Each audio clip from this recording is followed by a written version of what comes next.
When we're somewhere in between, we just call me lover friend. I guess it is what it is. Hey, tell me what's going on. Yeah. Girl, this may not be your favorite song. Cause baby, every week you switch up. Switch.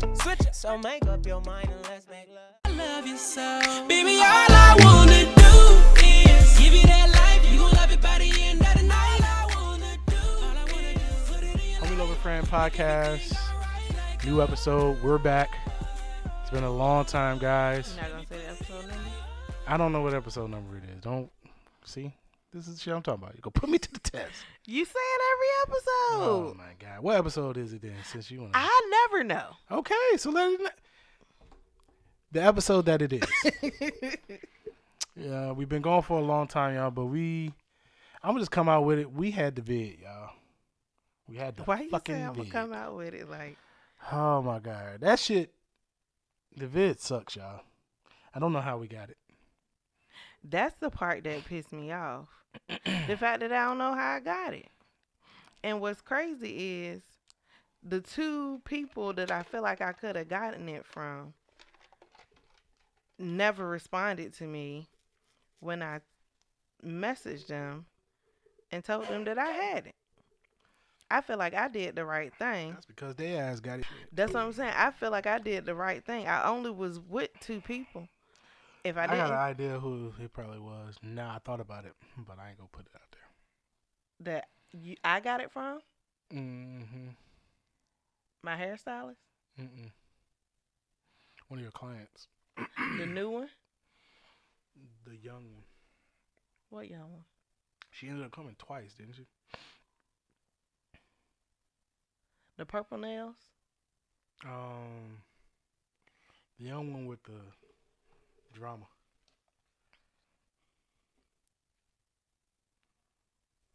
What young one with the drama? Man drama? No, not man drama. Life drama. You know their name? No, I don't know their name. What life drama? Say something. That they. Caseworker. They're a caseworker? No, God damn it. They have one, Brittany. Ouch. Oh, I don't think it was her. Well, shit, she know who she is now. If you listen. She don't listen. I don't think it was her. Oh. I think it was one of my new people. Anyway, well, she's technically new, ain't she? Right, but most likely. Talking about cankles? No. Oh. Most likely they're telling me that I got it that Monday or Sunday. I would know if I had gotten it from somebody that I saw Sunday because I wouldn't have been the only one with it.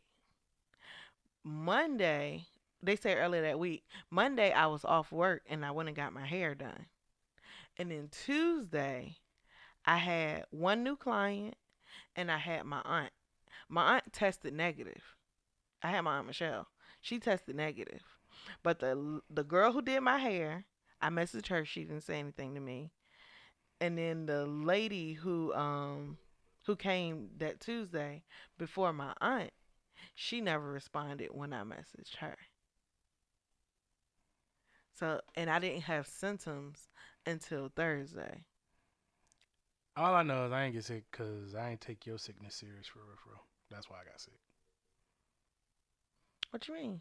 Because I thought it was just a flu. I was like, yeah, it's just a flu. Don't even worry about it, B. But the day that I got tested, we didn't stay in the same bed. We weren't around each other. We weren't around each other, but the day that you got sick, I was still around you a lot. That Thursday? Yes.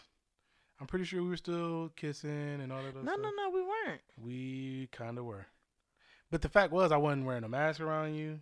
I was still hugging you. I was still coming around. I didn't quarantine myself away from you right away. Right. I feel like by then it was probably already too late. It was too late, yeah. Because you were like if you coming on to sickness very right, it was long and slow. Like if you have it, say I got it Monday, but I felt fine until Thursday. You got Monday, Tuesday, and Wednesday. Y'all can tell we've been quarantined away from each other because this sounds like a conversation that we should have had already. But We haven't. Literally, I've been in the bedroom, and Bruce been in the other room, and That's we've been about it. talking via FaceTime before we go to sleep. Yeah. And you hungry? How you feeling? You breathing okay? You hot? All You right. cold? Did you How you wash feel your today? sheets? Took a shower yet? Did you eat? What we gonna eat? That's pretty much been the Right. conversation. This shit sucks, y'all. I ain't gonna lie.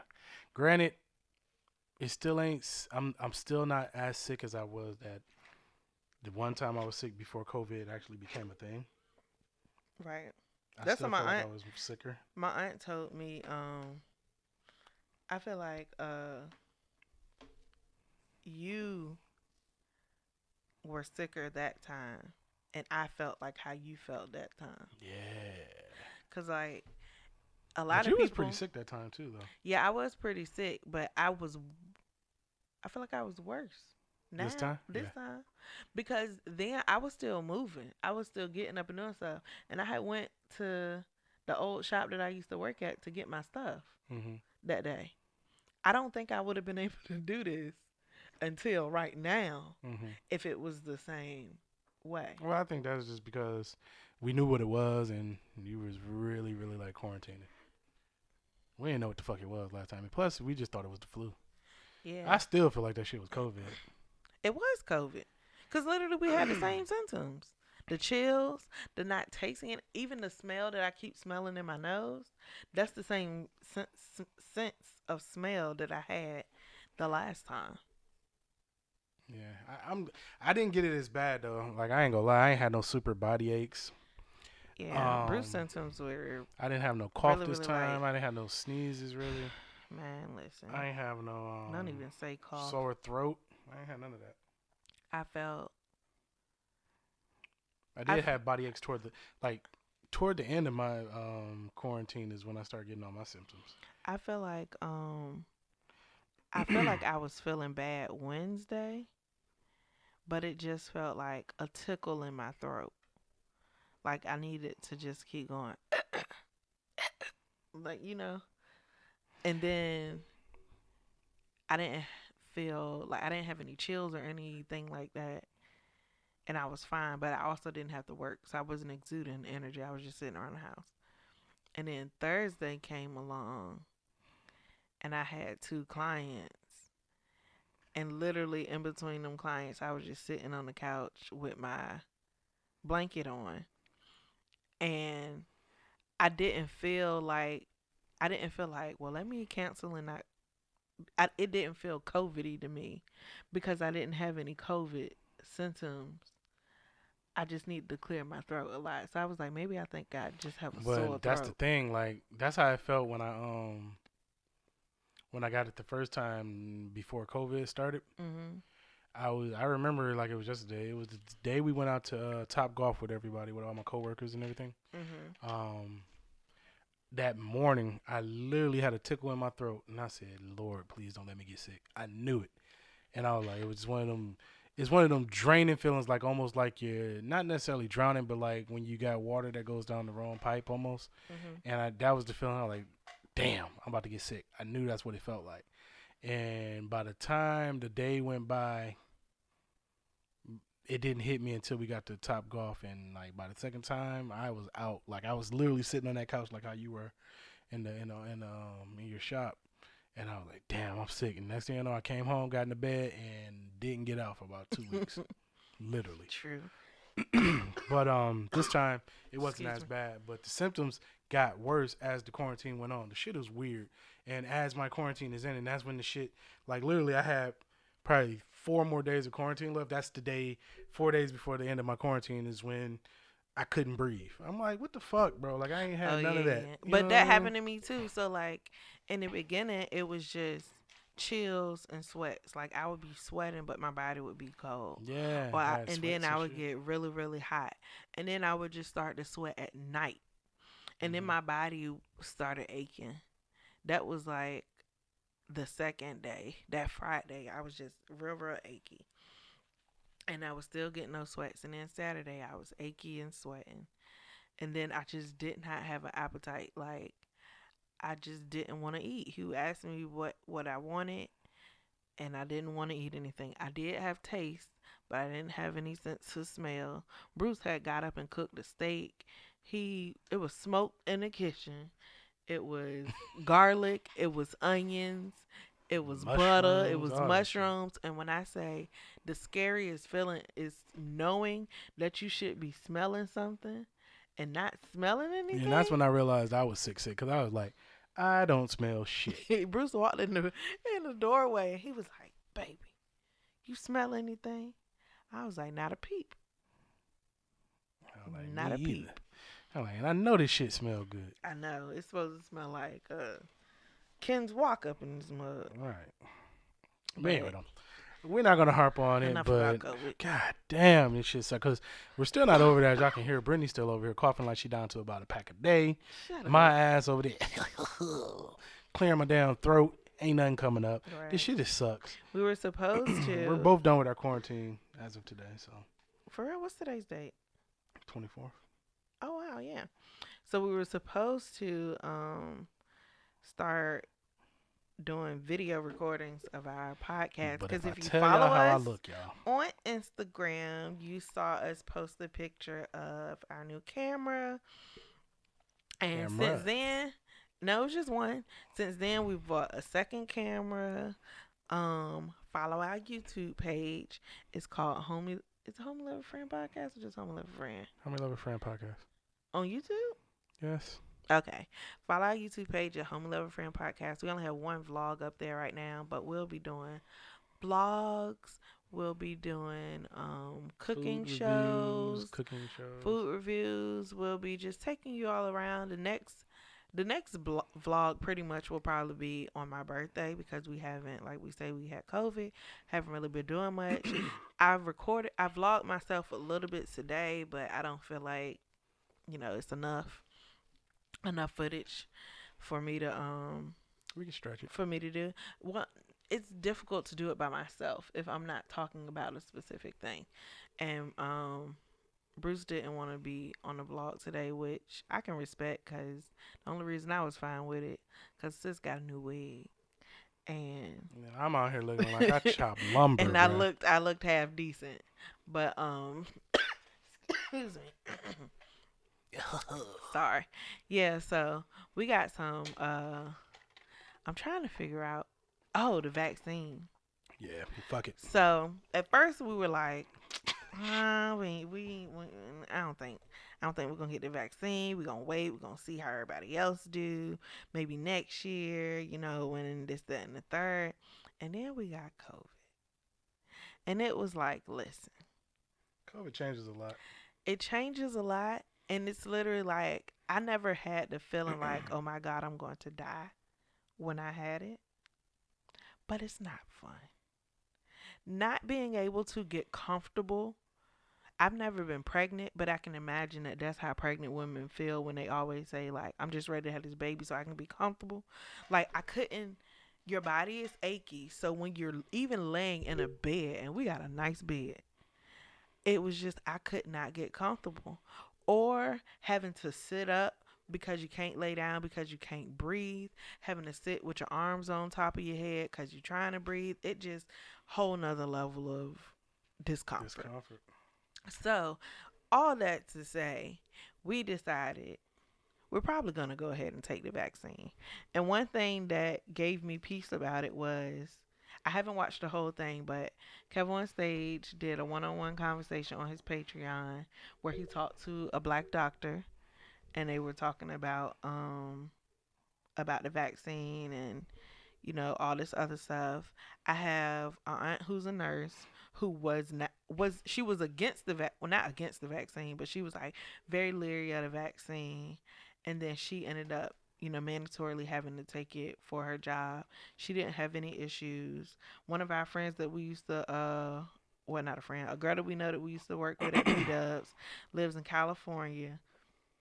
Excuse me, she took the vaccine. Ooh. I was, Chi-Chi. Oh. I was monitoring her progress via Facebook because she was posting updates. About three of my clients have taken it, one of which I'm really close with. So I was asking her all kinds of questions. And I just feel like, More closely, my mom is taking yeah, it. Your mom is yeah, taking it. his mom is taking it. My mom took it, especially after my my aunt sent, who is the nurse. She had everybody in her job except for her and one other lady tested positive for COVID. 'Cause she works at a home where they had an outbreak of it, and none of her coworkers passed away, but they took it home to their family, and two of her coworkers' family members who live with them ended up passing away, and they both had pre-existing medical conditions. So I was like, all that being said, I think, I think we'll be At this okay. point, we done had it, so it's like, fuck it. Yeah, we What's the might worst as that can well. happen? Yeah, we might as well get the vaccine, and then I don't know. It'll give you that extra sense of security when we travel. Yeah, because we got a big a big trip planned soon, Yes. and Yeah. booked So and ready to go. so Let's just jump into the shits, because, I mean, that's what we've been doing. It ain't been interesting. It ain't been fun, y'all. I'm just going to keep it 100 with y'all, man. It ain't so been we fun gonna at all. backtrack to some topics that we had That we kind of missed a little bit. that we missed. Go ahead. Lori Harvey. Lori Harvey. Let's talk about Lori. That we never talked about her on the Oh, podcast. my God. Do you want to? Go ahead. Yeah, you know how I feel about the situation. How you feel? Oh, that's how I feel too. I don't care. I Care about that lady and what she do with her. I don't her mind body. Lori Harvey. I know what I hear about the boy. Michael B. Jordan. Yeah. And I know that this relationship just ain't real. Michael B. Jordan is gay, y'all. Oh, okay. That's what I didn't know if that's what you were saying, but I have I heard one account of somebody who used to work with him. But I don't. And that's why everything is just so fabricated, because you ain't never seen none of her relationships where these niggas out here taking photos, throwing snow at each other, taking photos like how we took photos. You know what I'm saying? Or how we took that photo of us out playing in the snow and out on the beach and all that shit. Like, it just seems for somebody who was very private about their dating life, meaning him, to be very public about it this one now. in particular. It's just weird, and maybe it's like Plus the a rumors are starting to come whirlwind out. love, I guess. And it's not really. And I just was like, I don't know. But it does seem very staged to me. But I also feel like everybody was, when it was a big thing, when it first came out, everybody was in an uproar and talking about how he ended up with her and this, that, and the third. I'm just like, first of all, we don't know that if she having sex with all these people that she has been in pictures with. Well, and if she is, kind of. it ain't none of our business. And I have nothing against that woman. If she got to be the future for the how women is, you know what I'm saying? I mean, I'm just saying. I'm saying that it's like being in high school, and the girl, you be like, dang, she dated 7 dudes that went to high school with us, or 8 dudes that went to high school with us. You date the people in your circle and the people who on your level. Yeah. That's what's happening. So that was that. Let's talk about. You want to talk about Bon Appetit? Oh, well, that's really your story to break, because you the one that really kind of went deep into that one. I ain't go but so deep. They only had 1 episode. Do you think the people want to know about that? Like, I don't even think the story ain't broke, so it's like I don't think people really give a fuck about it. I think personally. white people care. Black people probably don't. I don't know what first music was. Oh yeah. What is that? So our first car, and what was our playlist when we got our first car? Because that playlist or that album that was your soundtrack when you got your car for the first time. That's the album that's the album of your life, like, in my opinion. Really? What was your first car, and what was the soundtrack in your first car? Well, the radio. The was a soundtrack. radio. So listen, I did not get my driver's license until I was 18 years old. I literally had a teacher who let me skip her class so that I could take driver's ed, or skip part of her class so I could take driver's ed so that the school would pay for it versus my parents paying for it, because I literally got my license the spring semester of my senior year.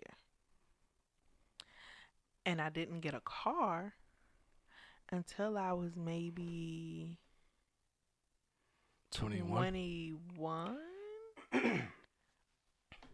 So my first car, I don't even remember what year it was. Probably like in 1996, 92. One of them. It was a Chevy. I don't remember what kind of Chevy. It had a tape player in it. Mm-hmm. And I listened to the radio. Girl, you should have got one of them tape adapters. That's what I got. That you can plug into your phone. Mm-hmm. I didn't care.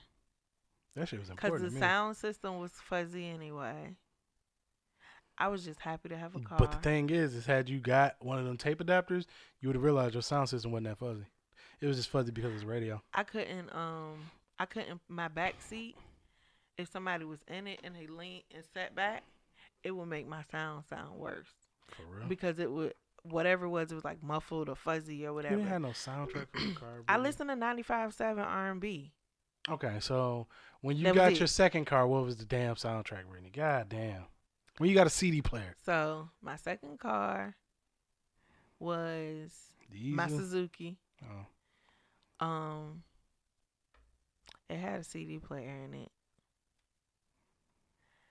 And what did I used to, I don't even remember what I used to listen to. You are just... I remember listening to a lot of 2 Chainz because the dude I was dating at the time, like a lot of 2 Chainz. So you listen to the music that the nigga that you was dating listened to? I listen to the music that you listen to. What we listen to now? I don't know, because you listen to music in your headphones a lot now. Go ahead. Do you not? I do. But we do But I'm listen to the saying- same music. You don't really We listen listen to to music no Tiana more, Taylor. for real. I don't. But Which is sad because that was the basis of our relationship. in the beginning, yes. Our foundation. It was. It's the foundation of our friendship. But I listened to, of course, Beyonce 4, I feel like, might have been out That was a good around album. then. That was a damn good album. And a lot, I still listen to, y'all gonna laugh, but I listen to a lot of old mixtapes from high school still. And I think that's just because that's who I am as a person. Even now, you'll catch me and I'll be listening to the Brandy album. And I mean like the first one. Because that album was a fucking gem. Or even the other day, my I client still was listen to the laughing first at Brandy me album. because she came into my job and I was listening to Pandemonium. That's a great album.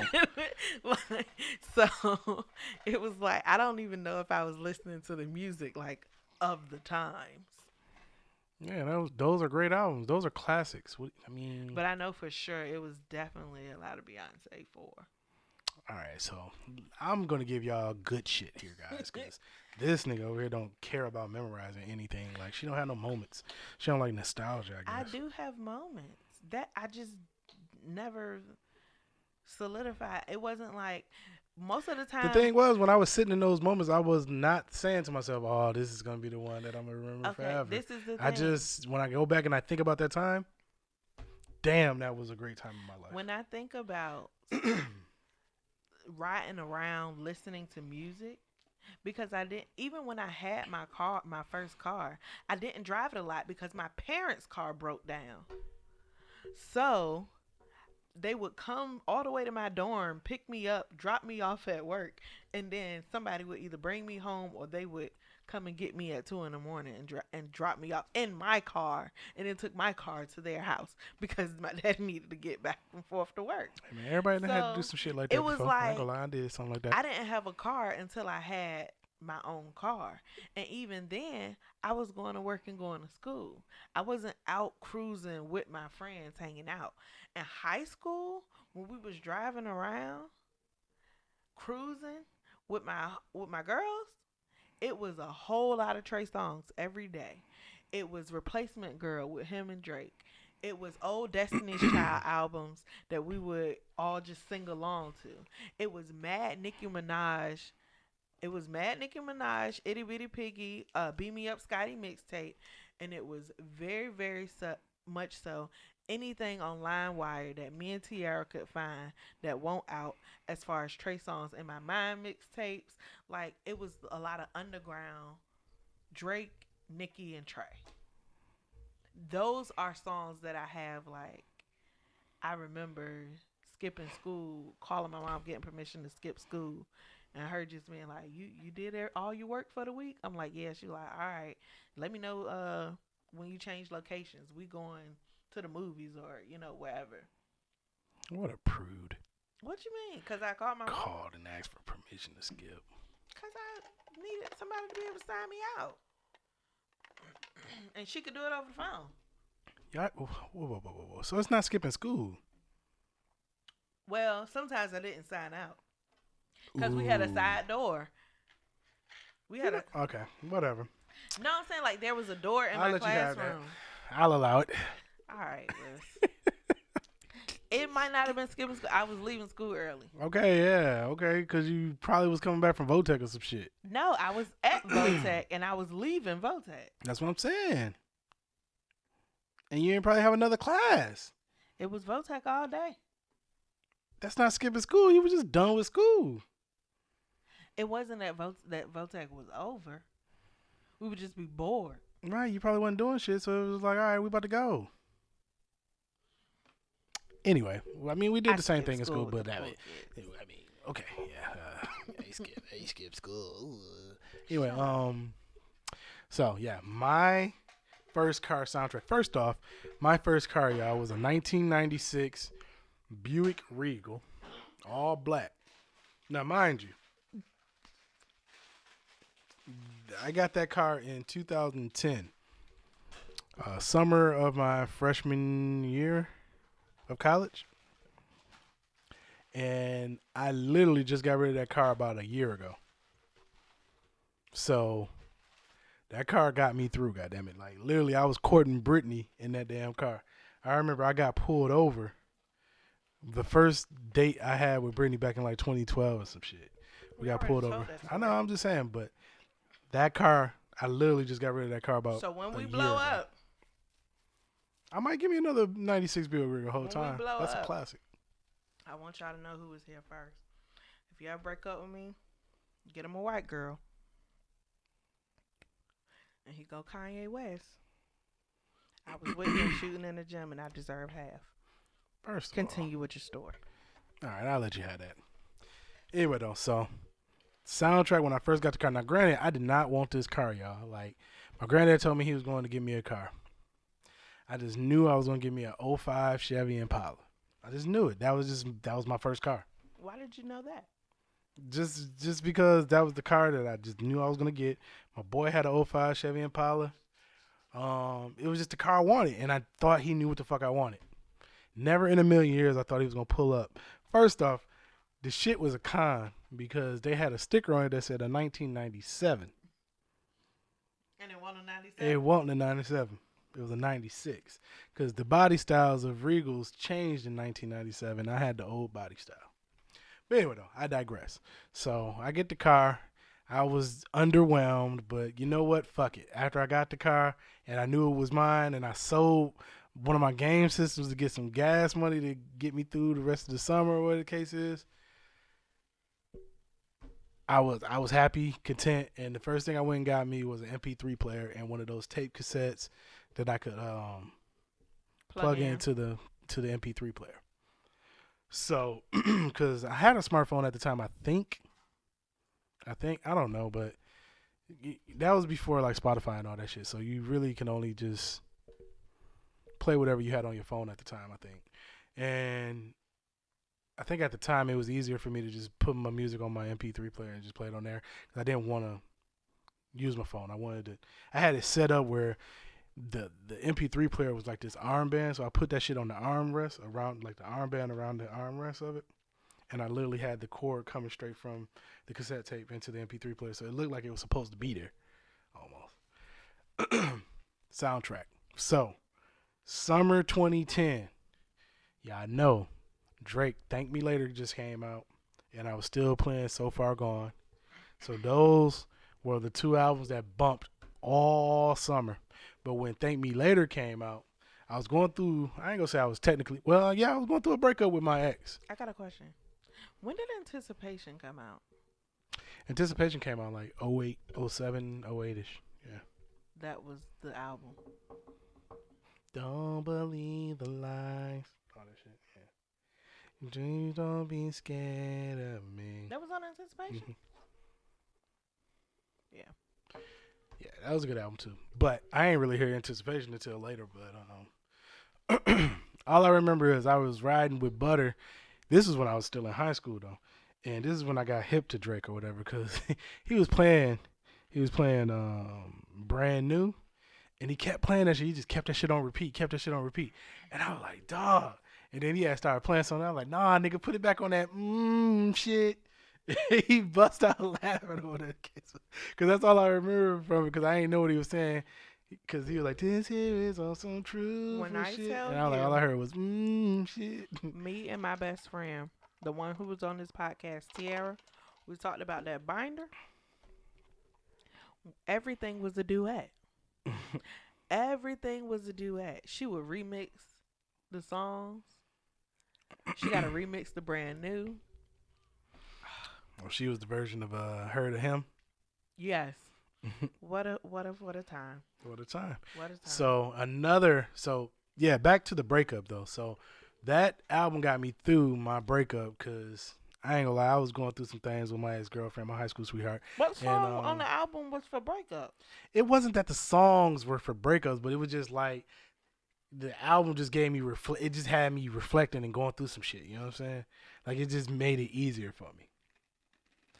But I will say Karaoke was the song that kind of had me feeling like that breakup, because I was leaving the state and she was still there, and it was like, when you leave the city, you can't keep your eye on your girl no more. So it's like you hearing all these things from other people talking about how she out here partying and doing X, Y, and Z and shit. And I just had to get in this mindset. Another nigga that got me through it, pause, but music-wise, was Wiz Khalifa. I never liked Wiz Khalifa until summer 2010. Cushion Orange Juice and what was the purple? It was like a Channel Orange. No. Channel Orange didn't come out until like 2011, 2012. Oh, that was different. That was different. And that was Frank Ocean. But Cushion Orange Juice, and then it was another one, but it was like a purple album cover. I can't remember which one it is. Anyway though, but Wiz Khalifa got me through, bro. The reason why I love Wiz Khalifa, because Wiz Khalifa made me feel like, fuck it, bitches gon', not calling all women bitches, but bitches gonna do what the fuck they want to do, and it ain't shit you can do about it. And Wiz Khalifa made me feel okay with that. So as much as everybody was telling me all these things that she was doing, and damn, nigga, your girl out here, So wait, y'all decided to stay together even though y'all was gonna do long distance? Yeah. Wow. And we kind of broke up while I was in, I think, second semester or first. I think it was second semester. Yeah, second semester. But before I came home. But you know, when you break up and you come back home, you know, you still got that little window. Still got that window or whatever. Still murky. It's still murky until you find somebody else, basically. So we still had that. I think at least for about a year and a half until I think I got into another relationship or some shit like that. But yeah, it just made me feel better about it. Cushion Orange Juice and the other shit. I can't fucking remember the album, but anyway, that shit got me through, bro. So Drake, Wiz Khalifa, that was what I bumped in my car when I first got it. That was the soundtracks. Good times, y'all. And we actually gonna put that up on the page probably. Yeah, I'm posting. Cause I'm interested to know what was y'all first car soundtracks. Cause it's a very interesting thing, because that's something that people get excited about when you talk about it. because everybody remembers their first, except for Brittany. Everybody remembers their first soundtrack when they I have a ended car. up remembering. So yeah, what's up? What else is on the docket? Yeah, Kurt Franklin. Kirk, I stand with Kirk, and all my people say I stand and I stump with Kirk. Who said that? I said that. I ain't heard nobody say that. I stump with Kirk. That was an interesting, like. But it's a moment where we got to be truthful with ourselves. I'm not. I wasn't shocked at all. I was not shocked, and that's the thing. I don't think a lot of people. I ain't even flinch. I don't think a lot of people were shocked. I think people just wanted to be like, and Kurt is so beholden to black people. Nigga came and apologized. And I didn't know anything about what had happened until he apologized. And that was the crazy part to me. All I saw was, because I follow him on Instagram, I saw the video. And then I had to Google his name to see what he was apologizing for. And then I found the Sun page, and it was still on the Sun's page. And I was just like, this is a very toxic sounding relationship, was literally my first thought. Because I was just like, the way the Sun was just so calm on the line. Like he had amped him up and then dropped and then like fell back. That's what it felt like to me. So people was basically saying like, we stand with Kurt. What did the Sun do? And the Sun was basically like, what do y'all mean? Why I gotta do something? Because it's just like your perception of a person. We know Kirk. We don't know your ass.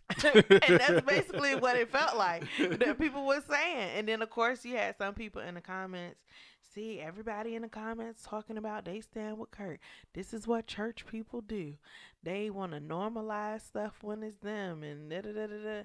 And I was just like, to me, that sounds like a person who doesn't like church people.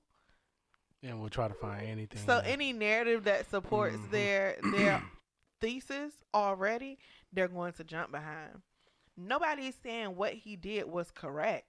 But he's not even saying what he did was right. correct. But everybody is saying, as a child, we understand having even though my parent has never cussed me out. I know a lot of people who have people's parents have cussed at them though, not cussed. Or my parents have never cussed at me. Unless my dad what the hell you doing? If you're doing something crazy. But I've never, my mother doesn't cuss unless she's repeating what somebody said. But I've never had a parent say, I'm going to stump a mud, or whatever he told him basically. And it's just like,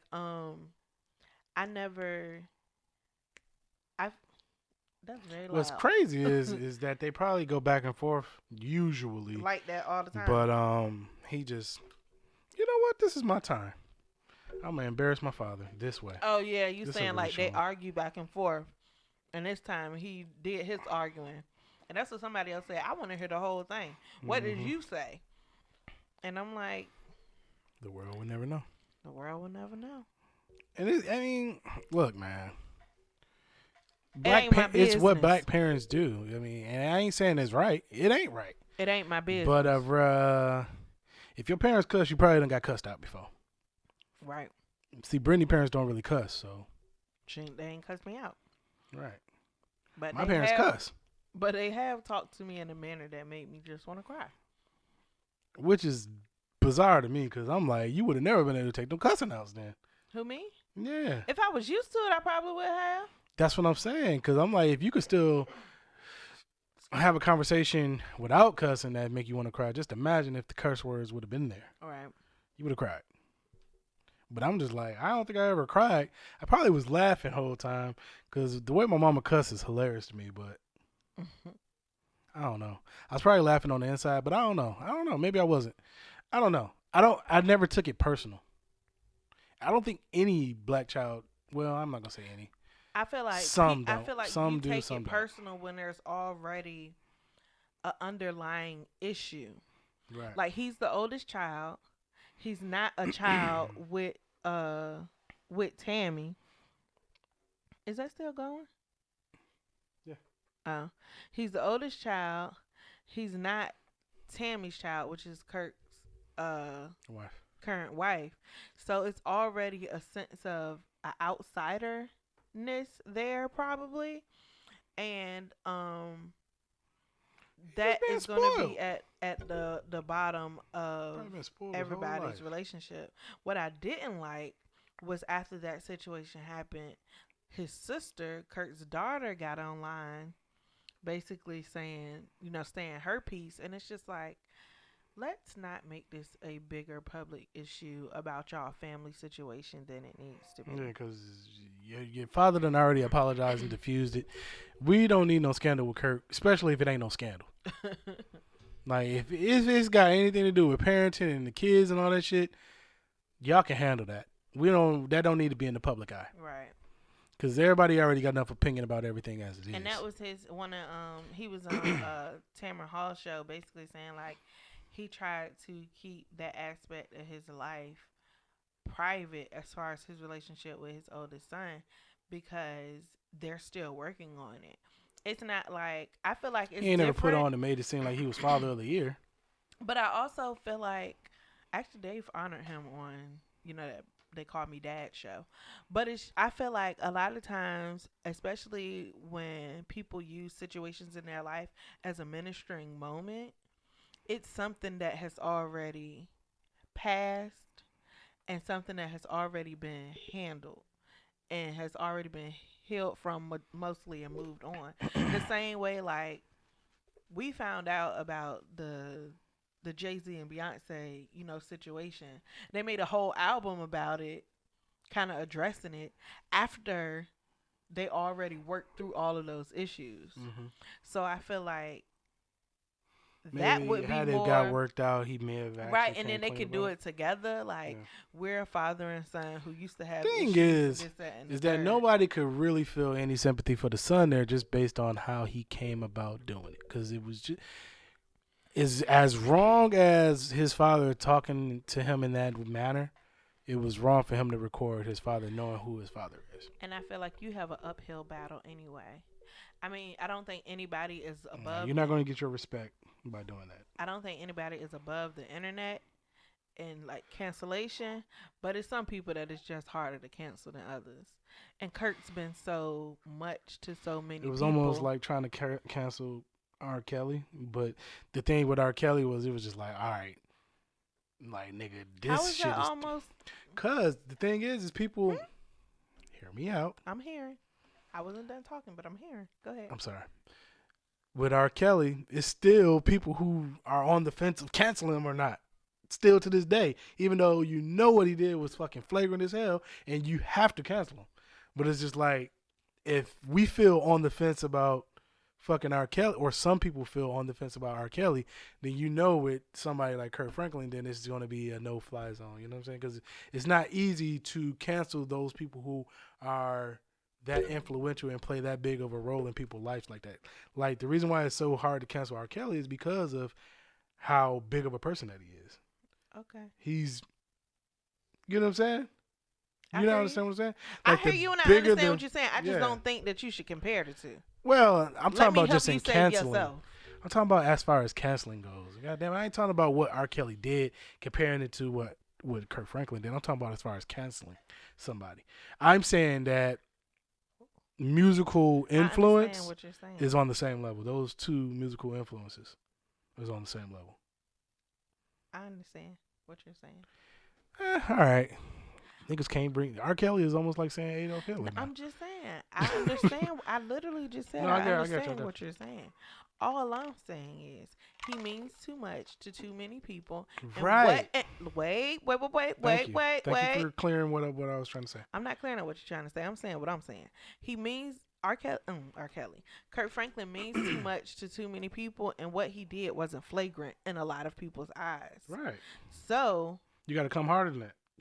Basically.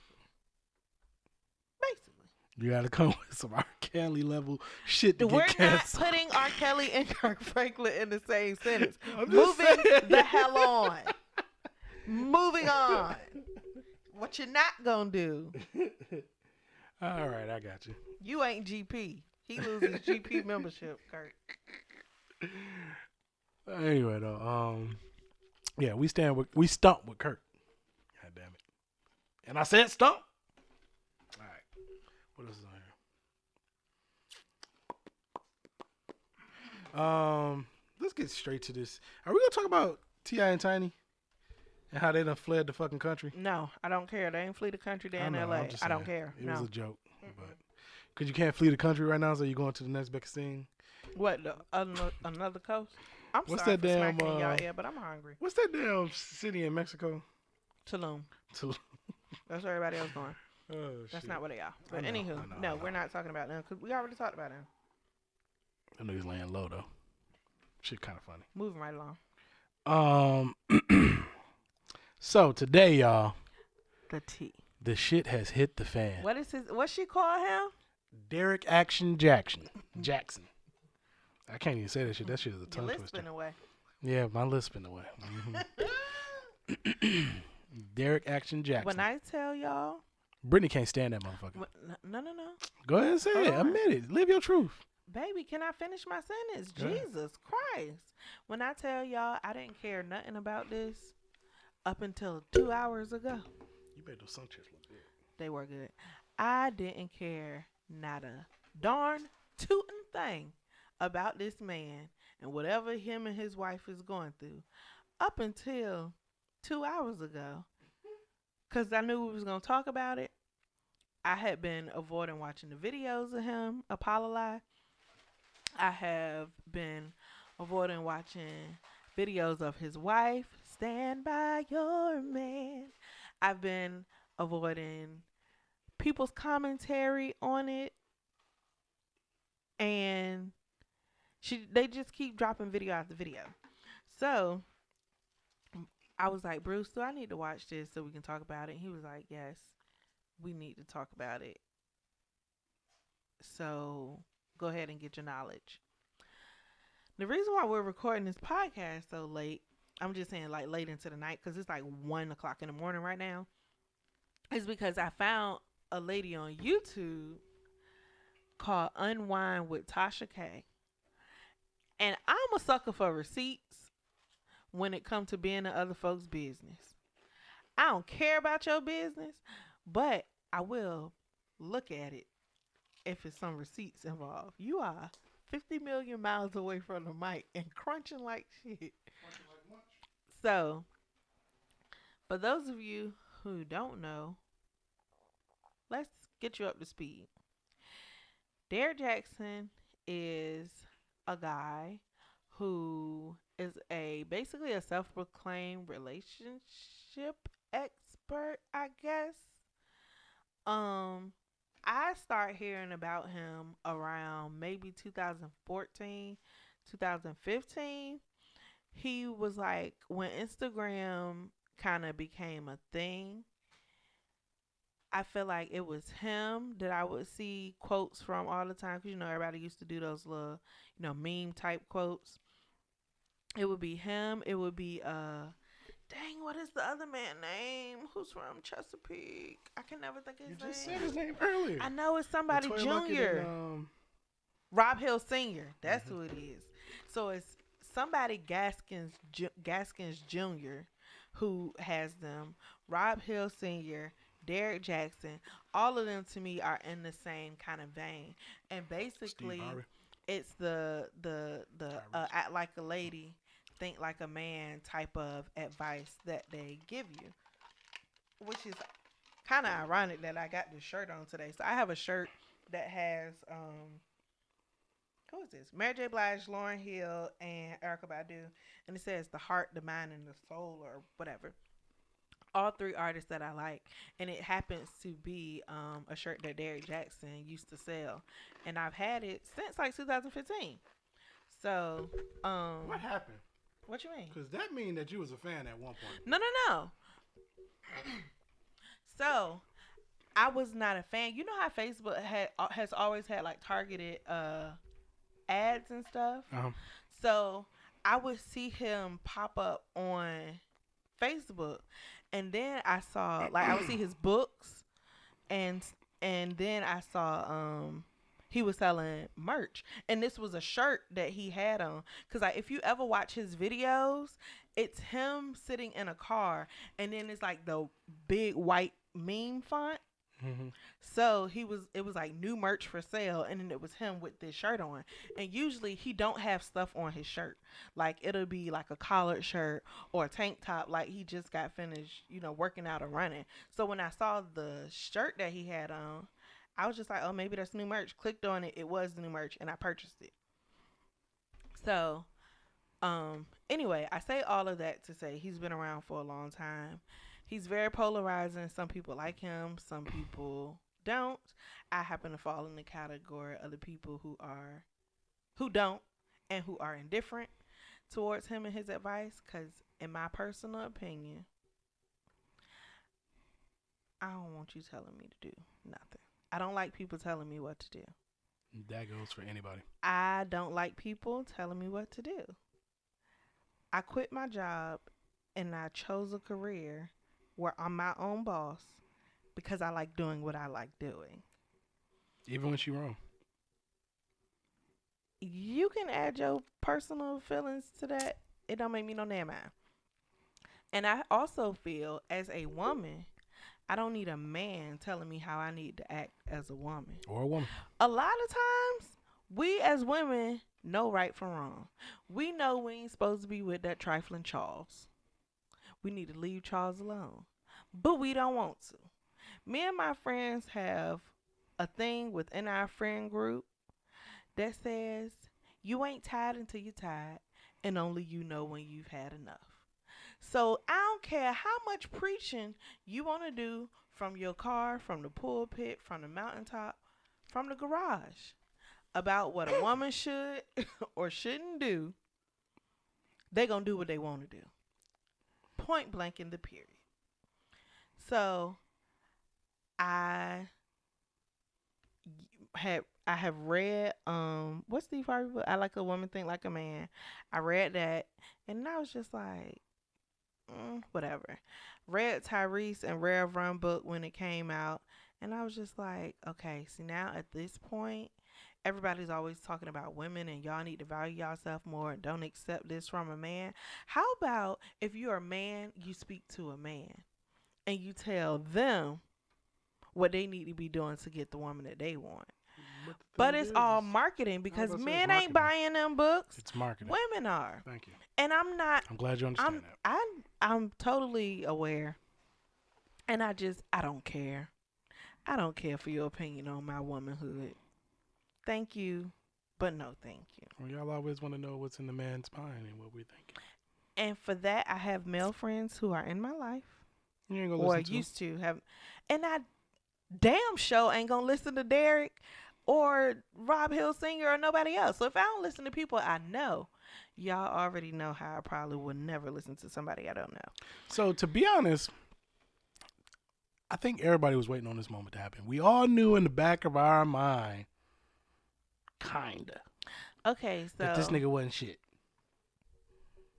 But I think some people didn't. And then the funny thing about it is he has such a big following that I feel like a lot of the women who subscribed to him, not saying like his channel or his page, but to subscribe to his ideology and him as a figure, like he had enough women supporting him to be able to sustain a career, because he's had books, and his first book that I heard of was called A Cheating Man's Heart. And I was like, well, dang, that's a title for a book. And what y'all niggas don't understand is it just done came out that this nigga was out here doing research for his book. No. Shut up. But the thing about A Cheating Man's Heart was it was him. Exactly. He was, I think it was like a book of poems or something. I don't remember. But when it came out way back when, and when I heard about it way back when, he was the cheating man in the scenario. And it was supposed to be like, I'm reformed, and this is how I got away with my cheat, and this is what y'all need to look out for, which I felt like was the Steve Harvey aspect of it.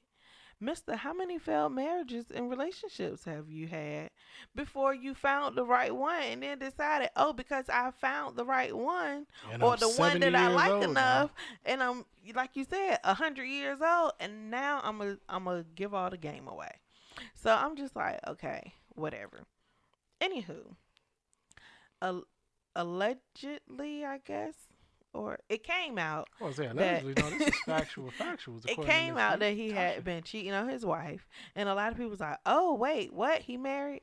Yes, he's married. This And I feel motherfucker. like if you knew of him, well, I don't know if you No, knew of him, would you? Did you know no. that he was married? I had I heard him say it before, That's what I'm but saying. Like, he never posted his wife. He never put her in his video. So I feel he like was you would know doing that he all the was. things to let you know that he wasn't shit, but we ignored the signs. I feel like if you heard of That's him coming from a man. and his videos, they pop up on your feed whether you want them to or not. If you're a black woman, they pop up on your feed. The algorithm is good. I've heard him say that he was married. Knew that he had gotten married, and I only knew that because somebody, I guess the Shade Room maybe had reposted him, or he had made a video about this. May have been before John Gray. Whatever it was, the internet was saying that he don't like black women. He anti-black women. And then he made a video saying like, I'm not anti-black women. My wife is a black woman. Da-da-da-da. And I had knew he got married, but I had never seen pictures. So I didn't know if they were still married. And as of that video, he was claiming, my wife is a black woman. So I was like, okay, he's married, whatever. The story from these two girls kind of parallel each other. Like they met in the DMs or on Instagram or whatever. He met up with them out of town or flew them out, and they had a rendezvous. The first girl, which is the more known one, she had pictures of them in the house that him and his wife have together. And the other girl, she just got like messages of their DMs and then their texts and stuff. So the girl unwind with what's her name? Tasha K. Unwind with Tasha K basically had these two girls on her podcast YouTube channel and played parts of their interview. And she also has a Patreon where she like all the screenshots and stuff that they sent her. You can go to her Patreon, subscribe for like $5 and see it. We ain't do all that because $6. We ain't do all that because $6. I ain't care enough. I ain't care enough to If give it you was my free, $6. we definitely would have been in that. This is a pandemic. We not out here paying. I ain't paying the $5. But how do I feel about it? I'm not surprised. I don't care. No. I feel bad for the wife. Before we get into the whole I don't care portion of it here, let's just step back at it and look at it from the outside in. This motherfucker, and this is what Tasha K was saying here, and this is what's I'm not gonna say genius of it all, but it's kind of scary and predatorial. This nigga was literally using his socialite status to lure women to fuck him, and he had a type. He liked girls next door. His wife is a girls next door. She's literally a very normal girl. She's not no real done up type girl. To be honest, she's a band geek that just basically married her college sweetheart. So this is my thing. When I look at him, I see a very average looking man who has muscles. I feel like he's not like Kofi to me. Like Ralph Angel. But he's like Kofi to some hold girls on. though, my babe. I understand that, but I'm saying personally to me, this is what I see. Ralph Angel to me is a very striking man. He is somebody that if they were walking down the street, I would double back and be like, damn, in my mind. Like somebody who, to me, I would take a second look at. To me, Derrick seems like a very average looking dude. Like literally, it's right here. Like literally, I can pull up a picture of this dude that I used to work with named Telvin in high school, and he looks exactly like Derrick to me. Telvin is attractive, Derrick is attractive, but it's like a dude that I've seen before. You know what I'm saying? So his wife, I would think, would look the same way, would look average. Like when she came out in the video, everybody was like, "Oh, that's his wife." I didn't have that reaction because I could totally see them just being the average couple. And then once Tasha K pulled those college pictures out, and you saw him like pre, as she called it, protein, whey protein muscles, he looked very average. Well, they was in college. She still looks like she's in college though. That's Right? She looks very youthful. Yeah.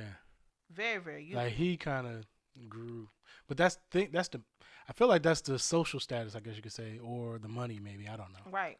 But in one of her videos, she She's was just like, a little bit more refined. She was saying she was an introvert. Mm-hmm. She was like, I don't care about.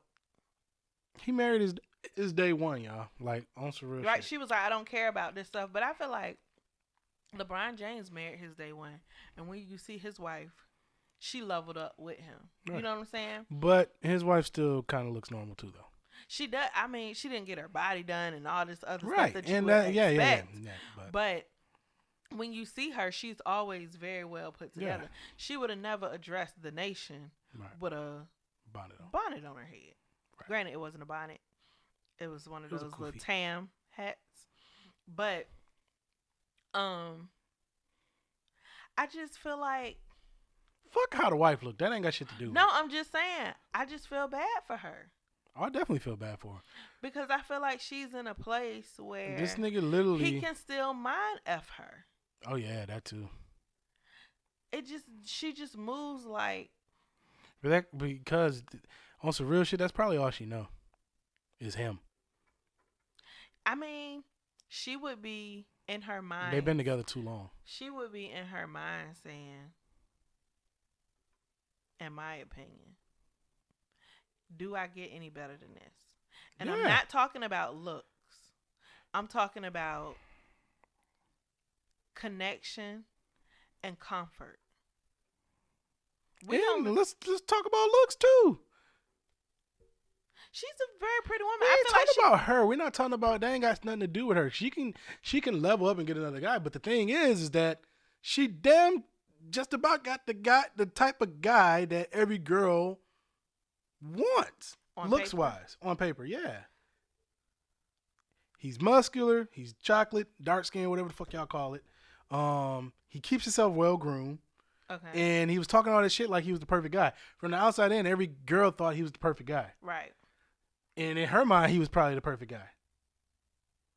And he looks good, and he's muscly, all that shit. And she probably was like, oh, da-da-da-da-da. Now, granted, she knew him from before all that happens. Right. So it may not be all that to her, whatever the case is.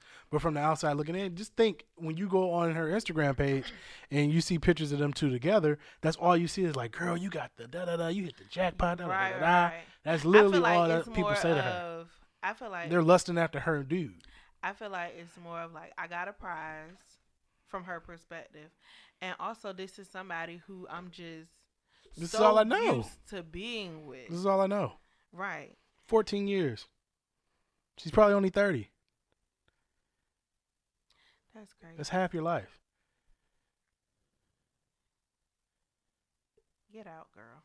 You feel what I'm saying? So it's like, get out. Even if she didn't give a fuck about how he looked and all that other shit, it's literally like, I probably never been with another guy before. That's what I'm saying. Like, I'm saying it's not about leveling up and I'm saying the security, or not even the security, the journey to have to unravel. Or I built my life with this person. To have to unravel your life with somebody. My personality is so invested in this person because I didn't have a personality until I met this person. You know what I mean? I don't even think. Or half of my personality is on our relationship or some shit.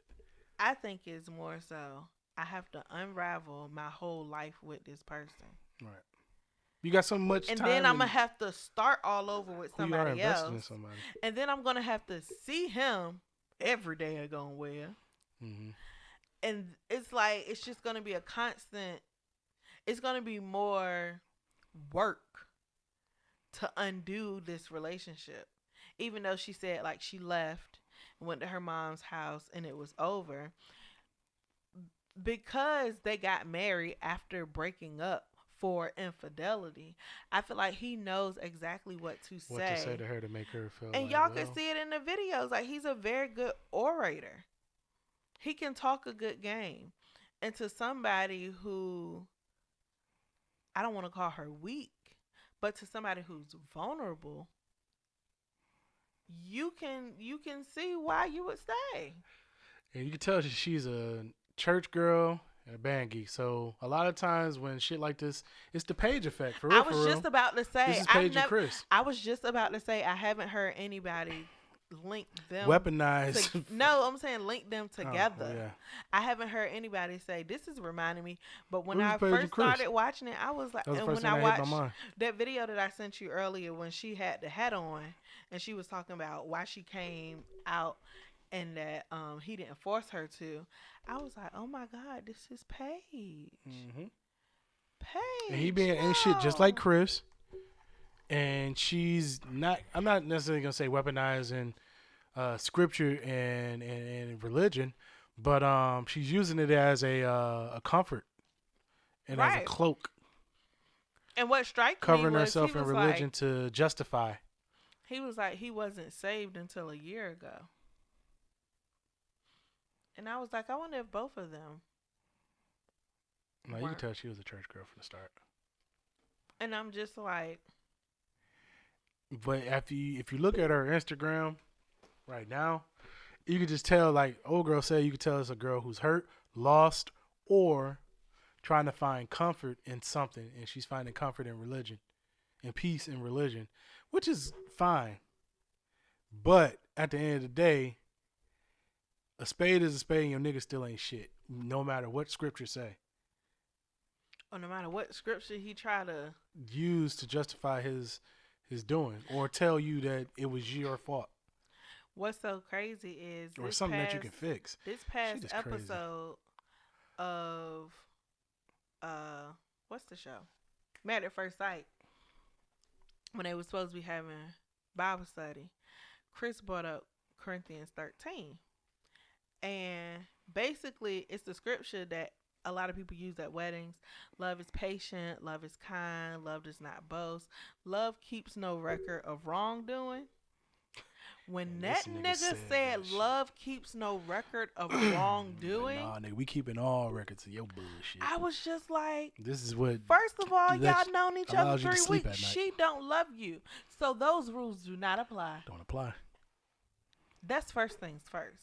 And I feel like with Derrick's wife being so spiritual, she can easily self-manipulate. Like he probably don't have to do much. Herself, yeah. And every word is God this, God that, and the Lord, and prayer, and da-da-da-da, and the word. And every post that she has on Instagram right now is description. It's just like, girl, this can't be God will for your life. And I don't understand what black people have this tie of plight in religion and why it has to go together that way. I feel like black people have a very unhealthy relationship with religion. Not that. I mean that in addition to that, we have a very I must suffer first mentality with everything. Or the only way that you can get drawn into it is to suffer first. With everything. And I feel like it's like with relationships, you gotta hold a nigga down while he cheat on you. Then he miraculously turn his life around and y'all ride off into the sunset. Or a friendship has to be, forged in fire, or just I don't know. It's just we have, or how you say all the time, like when you start treating somebody badly, It seems That's like when it draws it breaks. them. You got to break through, but when you're treating them nice, they Right. don't know how to act. And it's just like I do understand why black people have that push and pull as far as being treated negatively, but my fervent prayer is that we get away from that because it's not healthy and it does not serve you At all. especially in this day and age when we got options. Sis, Shit is sad. leave that nigga take half and go about your business. And more than anything, though, but I think outside of just her and her reaction to what's going on or whatever the case is, it's more so we gotta address this man conning this whole situation and manipulating this whole situation. Cause to be honest, he used it to prey on women. Yes. And he's also selling a book now that's called, who is that? He's also selling a book now that's called Heal Without Hurting Each Other. And then you address the public and say, we hurt each other. So what is your book supposed to be teaching me? If you didn't even heal without hurting. I wanted to not necessarily be on his side, but I wanted to give him the benefit of the doubt. But when you sit back from the outside and you look at it from the whole overall theme and scope, you just realize that this shit was a whole con. Like, it was a con. And who better to give advice about ain't shit niggas than an ain't shit nigga? You know what I'm saying? And this nigga was out here doing fucking recon and research to give you guys a weekly show or whatever the fuck it was. He was doing the work to get the content himself. I just don't trust a lot of people. It was very arrogant of him. So this is my That thing. shit was very arrogant. This is another thing that I was thinking about as I was watching it. If relationships are if you're the model, like, why isn't your relationship, I'm not going to say more public. Yeah, like. But why isn't your wife more, like, we don't have to know. We never saw this man's wife. We don't have to know that y'all vacationed in Aspen or whatever, y'all was doing. Let's hear from your wife. I don't even need to hear from her. I think but we a did. nice visual of her would have been. No, the reason why I say we needed to hear from her is because we were like, we hear you saying this, and this, and this. But what does your wife think of you? And that is one thing that I can say. In my experience of church, I've always, at my personal church, I can't speak about, churches that I visited, but I've always seen my pastor's wife say, like, I would not get up here and stand beside this man and have him, leading people, and I don't view him as a leader. Mm-hmm. Like, I just feel like there are certain callings on people's life that requires both people, together, if that makes sense. And I feel like in the relationship realm, if you're a relationship expert, I need you to. I need the example in your life of both parties to give a testimony.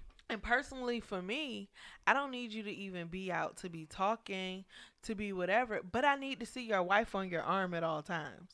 And granted, or just at least see that you.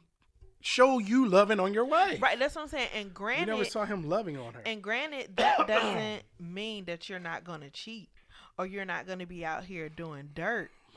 I respect Steve Harvey a lot more than I respect a lot of these other self-help, relationship expert type of men, because you can look at him and you see his wife being happy. I'm about to say, you see how his wife reacts when she see that nigga. Granted, we know she got a history in the past.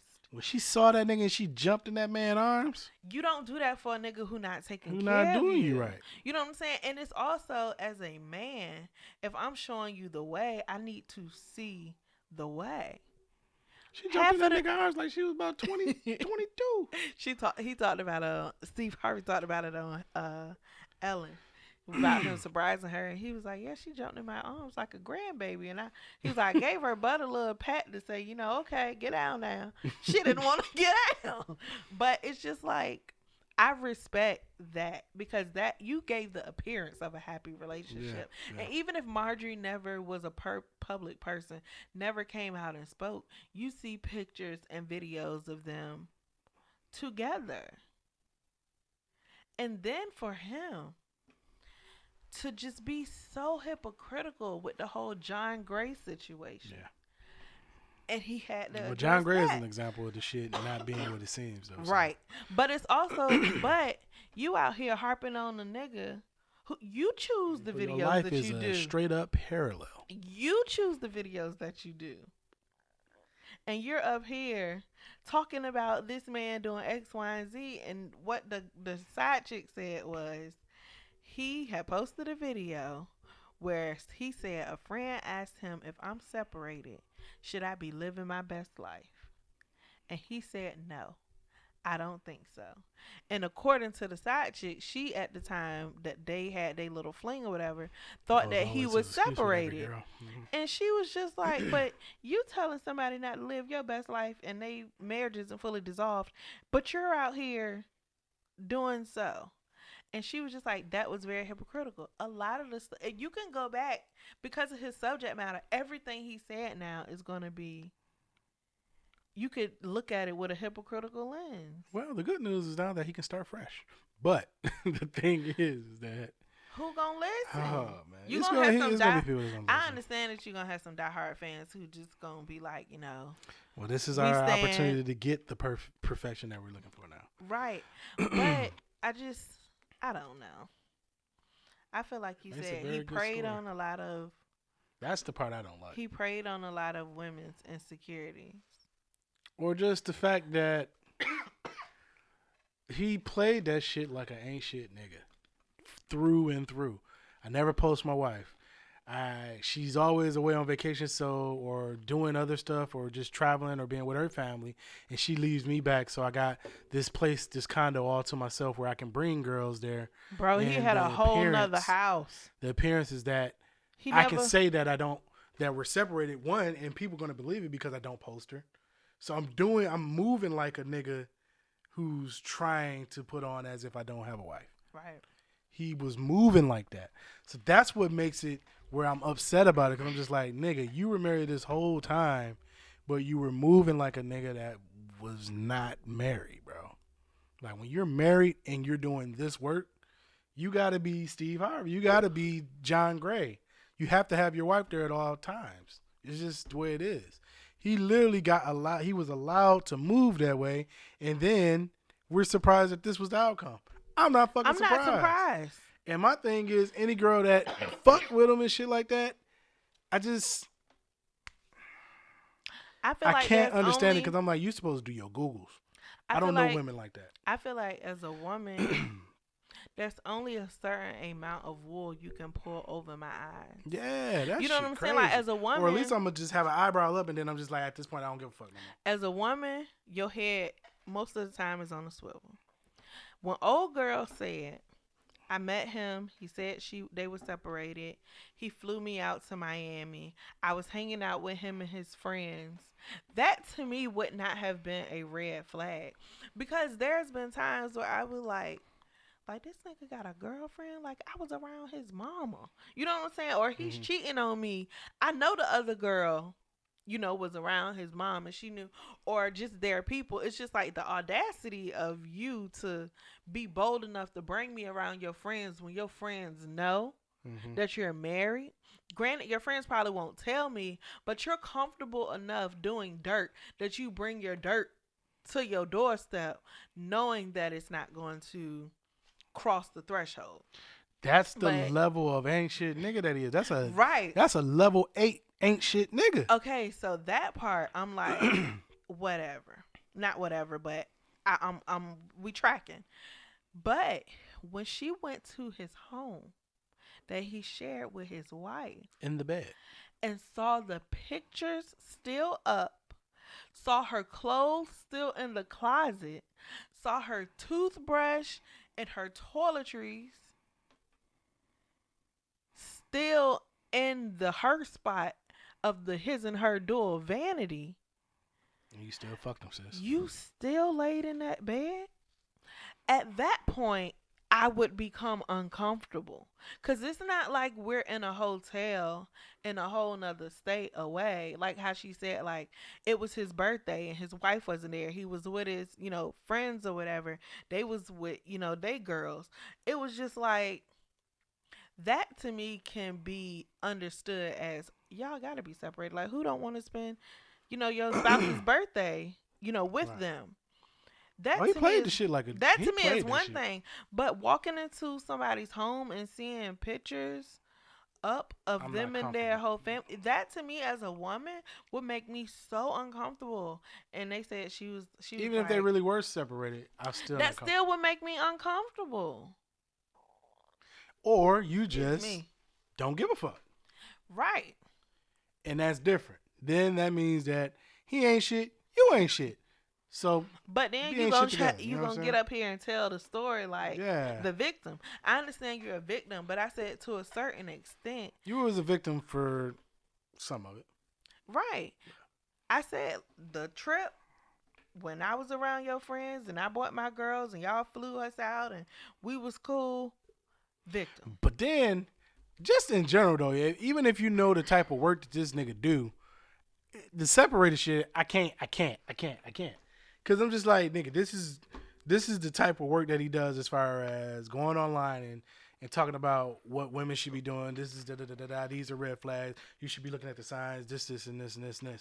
His story of being separated and shit and his thirst should have been a red flag. You feel me? Like, but I get it. They probably thought they were special. And this is why I realized that girls are super attracted to that nigga because they couldn't tell him no. It's not even. It's okay. Attraction is one thing. Attraction can sometimes over. Men play are that moral very compass, baby. visual. Women are audio. We love some nice sounding ish. He was talking this shit. We love some nice sounding ish. That gets us going. You sending a DP, it don't do nothing for a woman most of the time. You don't. Send her a text about what you gonna do, how you gonna do it. Send her a text about how beautiful she was. Like, sweet nothings work because they sound delicious. He's a great orator. He can feed you the BS. Everything you want to hear. And he has one of those manly voices that women love. Like, it's very confident, very commanding. And then drop that jank a octave low and be all nestled up and hold her hand like how he was holding his wife's hand in that. Look at this goddamn Barry White. And then all your red flags. I'll take good care of you. Not like that. All them red flags that you see when a nigga talking sweet in your ear and holding your hand, making you feel like you're the only woman in the room. Shit nigga that he was warning you about. He being that shit in the flesh. And you missed all the and signs. You melted for it. Why? Because it sounded good. Nigga, you ever getting moist, nigga? No, I'm just saying. This is the games that dudes play. This is how he can be preaching one thing and doing something else because he already know the game. He know it so well he can teach it to you. It's the professor taking the test. Perfect fucking con. He's gonna pass. It's the perfect con. This nigga, he pulled off the perfect con. The shit was so genius. So the moral of the story, Jesus. If another nigga come out like this, just know that he ain't shit. He's the nigga that he's talking about.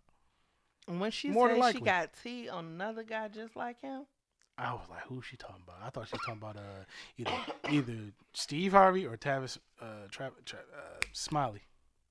Ricky Smiley? Ricky Smiley. I don't know why, but it just came to my mind. No.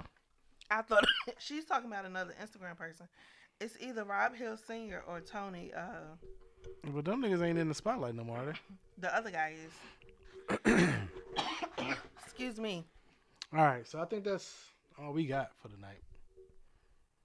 Did y'all get y'all stimmy? Oh yeah, Brittany, boy. I want my stimmy. She about to cause another insurrection. I just shut up. I'm just here for my stimmy. No, I just opened my Google at my phone and it said something about the third round of stimulus. I still ain't got the second. She ain't got Who the I first. need to call? I got the first one. Oh yeah, she ain't I never got the second or this one. Oh, this is the third one. Damn, this is the third stimmy. Did we check the mail? Did you check the mail? No, I ain't checked the mail. All right, say bye to the people, We gotta go babe. so we can check for our stimmy. Bye, y'all.